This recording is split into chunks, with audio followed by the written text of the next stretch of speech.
इतना ही कहता रहा शिमला कि मेरे कार्यकर्ता के हाथ में मैंने दे दिया है फैसला, मेरे कार्यकर्ता फैसला करते हैं। और इन कार्यकर्ताओं की इतनी आवाज़ आई कि प्रदेश तो छोड़ दीजिए, केंद्र का संगठन भी मजबूर हो गया हमारे को सुनने के।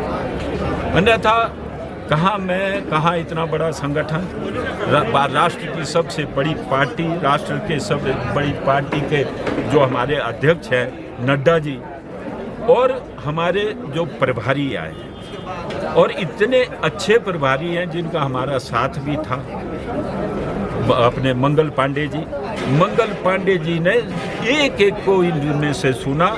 मैंने तो 4 कहा था, वहाँ ये 20 पहुँच गए और 21वां मैं था। ये बैठे, सबकी एक एक की बात सुनी और इन्होंने भी संयम से काम किया, लेकिन अपनी बात में रखने में कोई गुरेज नहीं की, और उन्होंने भी खुले मन से बात की।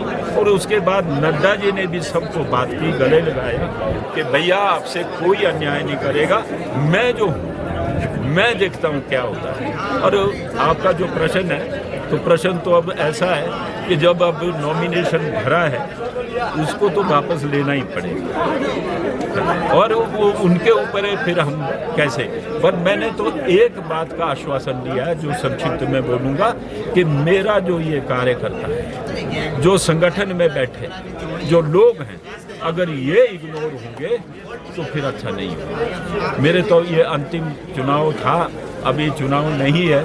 अब अंतिम में इसी आश में कि जो अधूरे काम हैं वो पूरे हों, और विशेषकर हमारा बुब्बू का टनल, वो वहाँ भी मैंने जिक्र किया है कि जहाँ भी मंच होगा मैं इसका आश्वासन देता रहूँगा। और मणिकर्ण की डबल लेन सड़क और बिजली महादेव का, ये बड़ी बात है।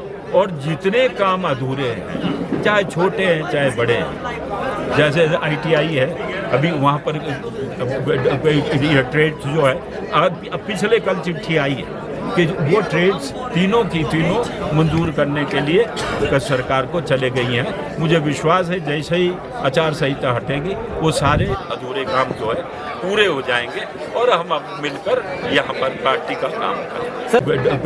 ट्रेड्स जो है, अब पिछले कल चिट्ठी आई है कि वो ट्रेड्स तीनों की तीनों मंजूर करने के लिए सरकार को चले गई हैं। मुझे विश्वास है जैसे ही आचार संहिता हटेगी वो सारे अधूरे काम जो है पूरे हो जाएंगे, और हम अब मिलकर यहाँ पर पार्टी का काम करें।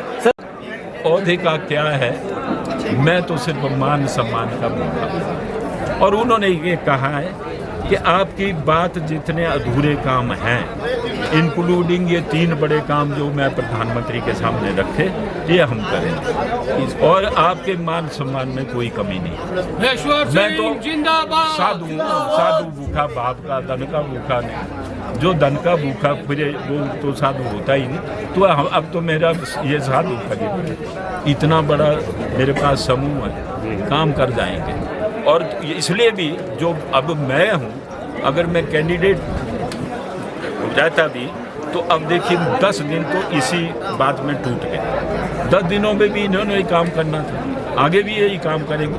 और ये इन्होंने, मैंने कहा है कि हम पूरे दिल से करेंगे काम, तो निश्चित रूप से जीत होगी। बाकी तो अब चुनाव है, इसका भविष्यवाणी तो इससे ज़्यादा हम नहीं